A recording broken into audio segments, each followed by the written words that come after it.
결혼 26년. 나 장재영은 54세에 공기업에서 조기 퇴직했다. 30년간 전기기술직으로 성실하게 일했고 퇴직금 2억 2천만 원과 월 220만 원의 연금으로 노후를 준비했다. 많지는 않지만 검소하게 살면 충분했다. 아내 윤정은 51세까지 전업주부였다. 딸 하연이가 25세가 되어 직장을 다니기 시작하자 윤정이 갑자기 말했다.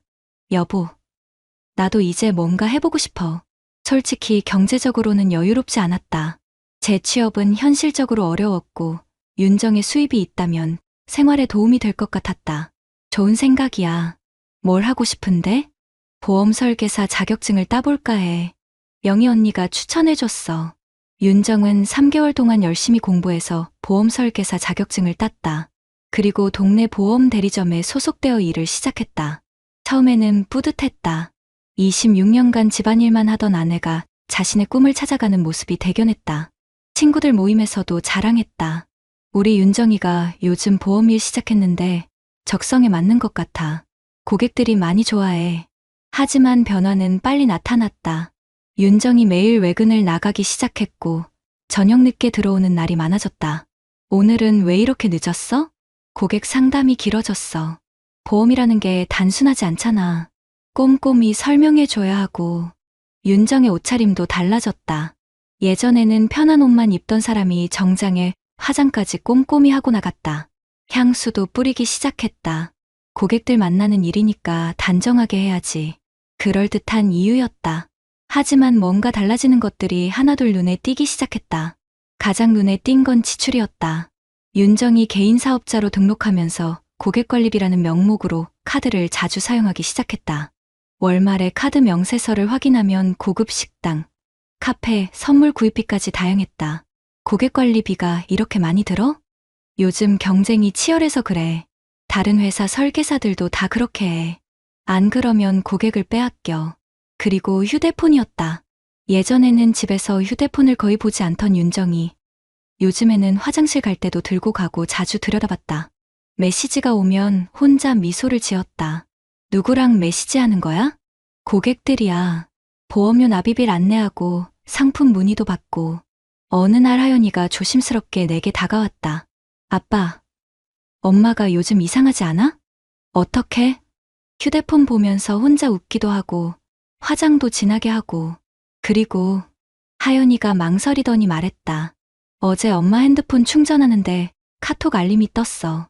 오늘도 고마워요. 이런 내용이었는데 고객이 그런 메시지를 보내나? 가슴이 답답해졌다.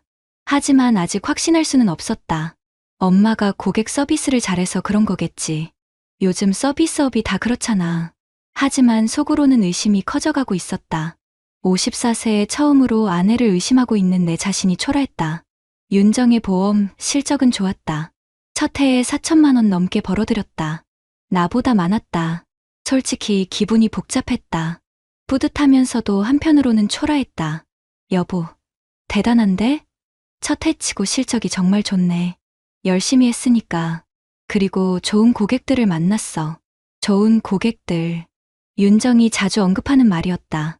그 중에서도 특히 자주 나오는 이름이 있었다. 도연 씨가 큰 보험을 추가로 들겠다고 하시네. 정말 좋은 분이야. 유도연. 48세 자영업자라고 했다. 건설업을 한다더라. 윤정의 첫 번째 고객이자 가장 큰 고객이었다. 어느 날 윤정이 평소보다 더 신경 써서 화장하고 나가는 걸 봤다. 오늘은 어디 가는 거야? 도연 씨랑 보험 상담이 있어. 새로운 상품 제안 드리려고. 주말에도 상담을 해?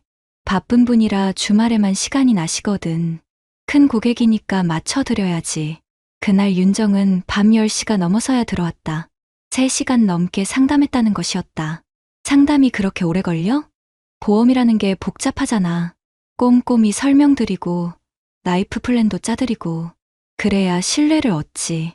며칠 후 윤정의 카드 명세서를 확인하던 중 이상한 점을 발견했다. 도연 씨와 상담했다던 그날 결제 내역을 보니 강남의 고급 스테이크 레스토랑에서 15만 원이 결제되어 있었다. 보험 상담을 그런 곳에서 하나? 그것도 15만 원이나 하는 저녁을? 더 이상한 건 그 다음이었다.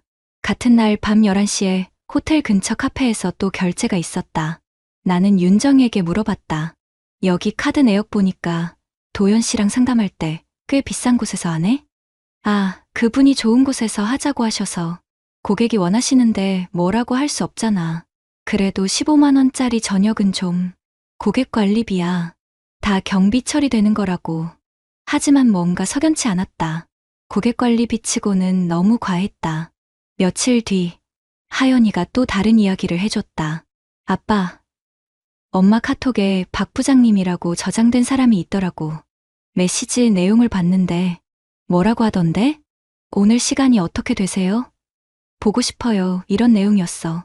이게 정말 업무 관련 메시지야? 박 부장님, 윤정이 도연 씨를 그렇게 저장해 놓은 것 같았다. 하지만 그 내용은 업무와는 거리가 멀어 보였다. 그날 밤 나는 잠을 이루지 못했다. 26년 결혼 생활에서 처음으로 아내를 의심하고 있었다. 하지만 아직 확실한 증거는 없었다. 다음 날 윤정이 또 도연 씨와 상담이 있다고 나갔다. 나는 우연한 척 윤정의 차에 있는 블랙박스를 확인해봤다. 최근 파일을 재생하자 예상치 못한 대화가 들려왔다. 윤정 씨, 오늘도 예뻐 보여요. 도연 씨도 오늘 넥타이 색깔 잘 어울려요. 이건 보험 상담이 아니었다. 서로의 외모를 칭찬하는 대화였다. 남편은 요즘 어때요? 바쁘죠? 퇴직하고 나서 집에만 있어요. 저한테는 관심도 없고 그런 남편을 두시면 외로우시겠어요. 윤정 씨 같은 분이 그런 대우를 받으시면 도연 씨는 저를 여자로 봐주시잖아요. 가슴이 터질 것 같았다. 내가 관심이 없다고? 26년 동안 묵묵히 가정을 지켜온 내가? 녹음은 더 이어졌다. 다음에는 조용한 곳에서 만나요. 사람들 시선 신경 쓰지 않고. 네, 좋아요. 도연 씨랑 있으면 편해요. 더 이상 들을 수 없었다. 이제 확신했다. 이건 보험 상담이 아니었다. 블랙박스 녹음을 들은 후 나는 체계적으로 움직이기 시작했다. 54세에 이런 일을 하게 될 줄은 몰랐지만 30년간 기술직으로 일하며 쌓인 꼼꼼함이 도움이 됐다. 먼저 윤정의 카드 사용 내역을 3개월치 정리했다. 엑셀로 날짜, 시간, 장소, 금액을 정리하니 패턴이 보였다. 매주 화요일과 금요일, 도연과의 상담이라는 명목으로 고급 식당에서 식사를 했다. 평균 8만 원에서 15만 원. 보험 상담치고는 과했다. 더 이상한 건 장소였다. 처음에는 도연의 사무실 근처에서 만났는데 점점 강남, 잠실 등 멀리 떨어진 곳에서 만나기 시작했다. 그것도 호텔 레스토랑이나 루프탑바 같은 곳에서. 대학 동기인 김주영 변호사에게 상담을 요청했다. 주영아, 상담할 게 있어서 연락했어. 무슨 일이야? 처가 다른 남자와 관계를 맺고 있는 것 같아서. 한참의 침묵 후 주영이 말했다. 증거가 있어? 일부는 있어. 그런데 좀 더 확실한 게 필요할 것 같아. 일단 지금까지 모은 자료부터 정리해봐. 카드 내역, 통화 기록, 메시지 내용 등. 그리고 불법 수집은 절대 하지 마. 나중에 오히려 불리해질 수 있어. 다음 날 나는 본격적으로 증거를 수집하기 시작했다. 윤정의 업무용 서류를 확인해봤다. 도연과 체결한 보험 계약서들이 있었는데 내용이 이상했다. 일반적인 보험 계약과 달리 도연에게만 특별한 조건들이 있었다. 보험료 할인, 특약 무료 추가, 심지어 중도 해지 시에도 수수료 면제까지. 더 충격적인 건 수익자 지정이었다. 일부 보험에서 수익자가 도연의 가족이 아닌 윤정으로 되어 있었다. 이건 명백히 비정상적이었다. 회사 경비 처리 영수증과 실제 카드 사용 내역을 대조해봤다. 윤정이 회사에 고객관리비로 신청한 내역과 실제 사용처가 다른 경우가 많았다. 예를 들어 회사에는 고객 상담용 회의실 대여라고 신청했지만 실제로는 호텔 레스토랑에서 식사를 한 것이었다. 가장 결정적인 증거는 윤정의 업무용 차량 블랙박스였다. 최근 2개월간의 파일을 모두 확인해봤다. 5월 15일 녹음. 윤정 씨, 남편이랑은 어때요? 요즘 사이가 안 좋다고 했잖아요. 재영이는 퇴직하고 나서 집에만 있어요. 의욕도 없고 저랑 대화도 안 하려고 하고. 그럼 외로우시겠네요. 나라면 윤정 씨 같은 분을 소중히 여겼을 텐데 도연 씨는 저를 이해해주니까 좋아요. 남편은 그냥 생활비 벌어주는 사람 같아요. 생활비 벌어주는 사람? 26년 동안 가족을 위해 살았는데 그게 생활비 벌어주는 사람이었나? 5월 22일 녹음. 다음 주에 출장 간다고 하셨죠? 며칠이나 가세요? 2박 3일이야. 부산 쪽 현장 점검하러. 그럼 그 기간에 우리 시간을 좀 더 가질 수 있겠네요. 그렇게 하면 좋겠어요. 요즘 재영이가 집에만 있어서 불편해요. 내가 집에 있는 게 불편하다고? 내 집에서? 6월 3일 녹음이 가장 충격적이었다. 윤정 씨, 진지하게 얘기하고 싶은 게 있어요. 뭐요? 우리 이대로 계속 숨어서 만날 수는 없잖아요. 그런데 어떻게 해요? 아직 딸도 있고, 하연 씨는 이제 다 컸잖아요. 독립할 나이고, 그리고 솔직히 지금 남편과는 마음이 떠났잖아요. 맞아요. 도연 씨 만나고 나서 확실해졌어요. 이게 진짜 사랑이구나. 진짜 사랑이라고? 26년 결혼 생활이 가짜였다는 얘기인가? 나는 모든 증거를 USB에 정리했다. 시간 순서대로 정리한 엑셀 파일, 카드 사용 내역, 보험 계약서의 이상한 조건들, 그리고 47개의 블랙박스 녹음 파일까지 주영에게 자료를 보냈다. 이 정도면 충분해. 보험 설계사가 고객과 부적절한 관계를 맺은 것도 문제지만 계약서 조작까지 있으니까 더 심각해. 금융감독원에도 신고할 수 있어. 상간자 소송은 어떨까? 당연히 가능해. 이 정도 증거면 1,500만 원 정도 위자료 받을 수 있을 것 같아. 다만 실제 회수는 별개 문제야. 실제 회수? 법정에서 이겨도 돈 받는 건 따로야. 보통 40% 정도만 회수 가능해. 그래도 일단 법적으로 잘못을 인정받는 게 중요하지. 이제 마지막 단계만 남았다. 윤정과 도연 앞에서 모든 걸 까발리는 것. 26년을 바보로 살았지만 마지막만큼은 당당하게 끝내고 싶었다. 모든 증거를 정리한 후 나는 토요일 저녁 가족 식사 자리를 만들었다. 윤정과 하연이가 모두 모인 자리에서 진실을 밝히기로 했다. 오늘 중요한 얘기가 있어서 자리를 마련했어. 윤정이 웃으며 물었다. 뭔데 이렇게 정식으로? 나는 미리 준비해둔 노트북을 테이블에 올렸다. USB도 손에 쥐고 있었다. 우선 이것부터 보자. 첫 번째로 보여준 건 윤정의 카드 사용 내역이었다. 3개월간의 모든 결제 기록을 시간순으로 정리해 놓았다. 5월 15일 오후 7시 강남 스테이크 레스토랑 15만 원. 5월 22일 오후 8시 잠실 호텔 레스토랑 12만 원. 6월 3일 오후 6시 압구정 루프탑바 18만 원. 윤정의 얼굴이 굳어지기 시작했다. 이게 도연 씨와의 보험 상담 비용이야? 그건 고객관리비라고 했잖아. 고객관리비? 그럼 이건 뭐야? 두 번째 증거를 꺼냈다. 회사에 제출한 경비 처리, 내역과 실제 카드 사용처를 비교한 표였다. 회사에는 회의실 대여비라고 신청했는데 실제로는 호텔 레스토랑에서 저녁을 먹었어. 이게 정상적인 업무야? 하연이가 작은 소리로 엄마 라고 중얼거렸다. 아직 끝이 아니야. 이것도 들어봐.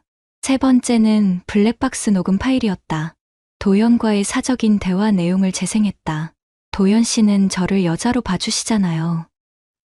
우리 이대로 계속 숨어서 만날 수는 없잖아요. 윤정 자신의 목소리가 스피커에서 흘러나오자 그제서야 모든 걸 포기한 듯 고개를 떨어뜨렸다. 그리고 이것도 봐. 네 번째는 도연과 체결한 보험 계약서들이었다. 도연 씨에게만 특별한 조건들이 있네? 보험료 할인, 특약 무료 추가, 중도 해지 수수료 면제까지. 심지어 일부 보험의 수익자가 너로 되어 있어. 이게 정상적인 보험 계약이야? 아빠, 이게 뭐예요? 하연이가 울먹이며 물었다. 엄마가 다른 남자와 부적절한 관계를 맺고 있는 거야. 보험 업무는 핑계였고 그때까지 침묵하던 윤정이 입을 열었다. 미안해. 정말 미안해. 미안하다고? 26년을 바보로 만들어 놓고 미안하다고? 내 목소리가 높아졌다. 26년 동안 참아온 분노가 터져나왔다. 재영아, 내가 외로웠어. 넌 퇴직하고 나서 집에만 있고 대화도 없고. 대화가 없다고? 26년 동안 묵묵히 가정을 지켜왔는데 그게 대화가 없는 거야? 내가 생활비나 벌어주는 사람이야? 그게 아니라 그럼 뭐야? 녹음에 다 나와 있어. 도연이랑 진짜 사랑이라고 했지? 하연이가 갑자기 일어서더니 윤정을 향해 소리쳤다. 엄마가 어떻게 이럴 수 있어요? 아빠가 우리를 위해 얼마나 고생하셨는데. 하연아. 아니에요. 저도 다 봤어요. 엄마가 휴대폰 보면서 웃는 것도, 예쁘게 화장하고 나가는 것도. 근데 설마 이럴 줄은 몰랐어요. 그때 현관 초인종이 울렸다. 도연이었다. 윤정과 약속이 있었던 모양이었다. 딱 좋네. 나는 문을 열었다. 도연은 평소처럼 환한 미소를 지으며 들어왔지만 실내 분위기를 보더니 얼굴이 굳어졌다. 안녕하세요. 무슨, 앉아봐요. 할 얘기가 있어. 나는 도연에게도 똑같은 증거들을 보여줬다. 카드 내역, 녹음 파일, 보험 계약서까지. 이게 정상적인 고객과 설계사의 관계야? 도연의 얼굴이 창백해졌다. 형님, 죄송합니다. 제가 정말 잘못했습니다. 사과는 당신 부인한테 하세요. 월요일에 상간자 소송과 금융감독원 신고 들어갑니다. 형님, 제발, 가정이 있습니다. 내 가정은 생각 안 했으면서? 그리고 당신 회사 윤리규정 위반도 신고할 거예요. 보험 계약서 조작까지 했으니까 업계에서 퇴출당할 각오하세요. 도연은 무릎을 꿇고 빌었지만 소용없었다. 그날 밤 윤정은 친정으로 갔다. 남은 건 나와 하연이뿐이었다. 아빠, 저는 아빠 편이에요. 끝까지요. 하연이가 내 손을 꽉 잡았다. 고마워. 하연아, 힘들겠지만 조금만 더 버텨주자. 26년 결혼 생활이 이렇게 끝났다. 하지만 후회는 없었다. 법정에서의 결과는 예상보다 빨랐다. 증거가 너무 명확했기 때문이다. 첫 번째 조정기일에서 윤정은 모든 사실을 인정했다. 변명할 여지가 없었으니까. 블랙박스 녹음과 보험 계약서 조작 증거 앞에서 더 이상 발뺌할 수 없었다. 이혼 조정은 한 달 만에 성립됐다. 양육권은 하연이가 이미 성인이라 문제 없었고 재산 분할은 7대 3으로 내가 우세하게 받았다. 26년 동안 내가 벌어온 돈이었으니 당연한 결과였다. 상간자 소송에서는 1,500만 원 위자료 판결이 나왔다. 판결문에서 재판장은 이렇게 명시했다. 피고는 보험 설계사라는 직업적 지위를 이용하여 고객과 부적절한 관계를 맺었을 뿐만 아니라 보험 계약서까지 조작하여 원고 가정의 평화를 파괴한 명백한 불법행위를 저질렀다. 하지만 실제로 받은 돈은 600만 원뿐이었다. 주영이 미리 얘기해준 대로였다. 성민아, 법정에서 이기는 것과 실제로 돈 받는 건 별개야. 그래도 의미는 있어. 내가 틀리지 않았다는 걸 공식적으로 인정받은 거니까. 더 중요한 건 윤정과 도연이 받은 다른 처벌들이었다. 금융감독원 신고로 윤정의 보험 설계사 자격이 취소됐다. 계약서 조작과 윤리규정 위반이 확인됐기 때문이다. 다른 보험회사로 이직하는 것도 불가능해졌다. 도연은 더 심각한 타격을 받았다. 부인이 불륜 사실을 알고 이혼을 요구했고 사업 파트너들도 하나둘 거리를 두기 시작했다. 신뢰가 중요한 건설업계에서 불륜 스캔들은 치명적이었다. 가장 큰 변화는 하연이와의 관계였다. 이혼 후 오히려 우리 부녀의 관계가 더 돈독해졌다. 아빠, 처음엔 엄마를 잃는다는 게 슬펐는데 이제는 우리끼리 사는 게 더 편해요. 하연아, 엄마를 원망하지는 마라. 그래도 25년간 너를 키워준 엄마야. 아빠는 너무 착해요. 저는 엄마를 용서할 수 없어요. 아빠한테 너무 못했어요. 6개월 후 나는 재취업을 했다. 연봉 2,500만 원의 전기 관련 용역업체였다. 54세에 다시 시작하는 일이 쉽지는 않았지만 하연이와 함께 살기 위해서는 필요했다. 연금 220만 원과 용역의 월급 200만 원을 합치면 월 420만 원. 검소하게 살면 충분했다. 무엇보다 마음이 편해졌다. 더 이상 거짓말을 듣지 않아도 됐고 눈치를 보며 살 필요도 없었다. 어느 날 윤정에게서 연락이 왔다. 친정에서 지내면서 작은 가게 일을 돕고 있다고 했다. 하연이를 보고 싶다고도 했지만 딸이 거부했다. 아빠, 저는 엄마와 만날 생각 없어요. 아빠를 배신한 건 절대 용서할 수 없어요. 나는 하연이의 마음을 억지로 바꿀 생각이 없었다. 시간이 지나면 조금씩 달라질 수도 있겠지만 지금은 딸의 감정을 존중해주고 싶었다. 1년 후 예상치 못한 연락이 왔다. 비슷한 상황을 겪고 있다는 한 남성이 조언을 구하러 온 것이었다. 선배님, 저도 아내가 직장에서 다른 남자와 어떻게 대처하셨는지 듣고 싶습니다. 감정적으로 대응하지 마세요. 확실한 증거를 모으고 법적 절차를 통해 정당하게 해결하세요.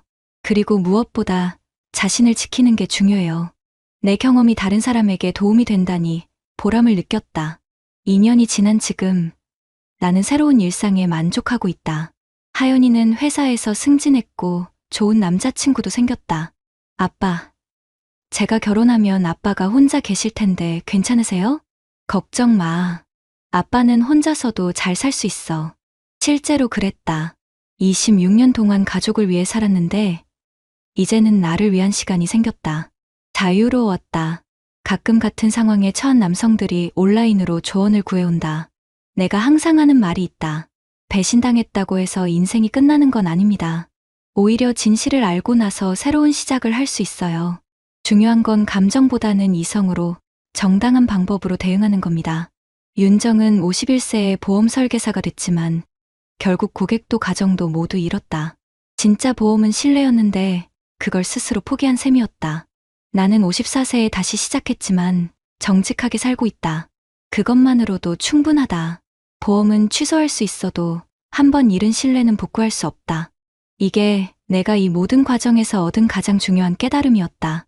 구독자님들, 오늘 사연 댓글로 공유해 다른 분들과 함께 의견 나눠보세요. 저도 읽어보며 소통하겠습니다.